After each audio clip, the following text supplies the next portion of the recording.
Hello दोस्तों, स्वागत है आपका हमारे एक और नए वीडियो में। आशा करता हूं कि सीटेट 2026 की तैयारी आपकी जोरों शोरों से चल रही होगी। जो आने वाली 8 फरवरी को होगा, उसी में चार चांद लगाने के लिए मैं आपसे मैथ और साइंस की स्ट्रेटेजी शेयर कर रहा हूं, खासकर जिन्होंने टीजीटी के लिए अप्लाई किया हुआ है। तो सिलेबस की बात तो हम करेंगे नहीं, सिलेबस का तो सभी को पता ही होता है। 90 क्वेश्चन जनरल पोर्शन से आते हैं और 60 का क्या आता है आपका टीचिंग सब्जेक्ट आता है। और टीचिंग सब्जेक्ट में भी साइंस और मैथ आते हैं और उनकी दोनों की पेडागोजी भी साथ में आती है। आप मान के चलो कि 30 का अगर मैथ है तो उसमें क्या होगा, 15 से 20 क्वेश्चन तो होंगे आपके कंसेप्ट से, और 10 से 15 क्वेश्चन क्या कहाँ से होंगे, आपके जो पेडागोजी है ना, जो मैथ की पेडागोजी वहाँ से होंगे।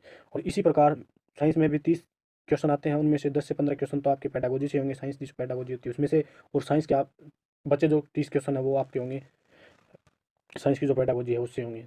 तो जिसका टीचिंग सब्जेक्ट स्ट्रॉन्ग है अगर, तो उसके लिए बहुत ही आसान है सी टेट पास करना, और वो भी अच्छे नंबरों से। अब इस टाइम में क्या किया जाए, कम समय में हमारा सी टेट क्वालिफाई हो जाए, क्योंकि अब तो टाइम भी नहीं बचा, बहुत ही कम समय बचा हुआ, तो कैसे पास किया जाए इसको।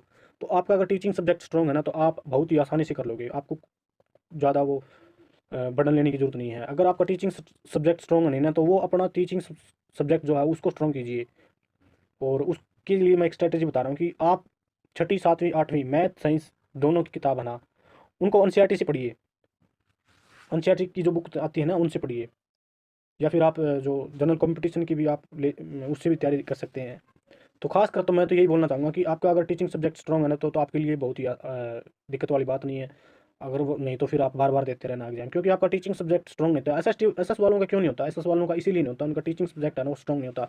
वो सीडीपी भी कर जाते हैं, हिंदी है लैंग्वेज, वो भी जो उत्तरी भारत है वो जो खासकर अपना राजस्थान हरियाणा और पंजाब और ये यूपी और बिहार, ये जो हिंदी है उसको कर लेते हैं, हिंदी में मैक्सिमम स्कोर कर लेते हैं।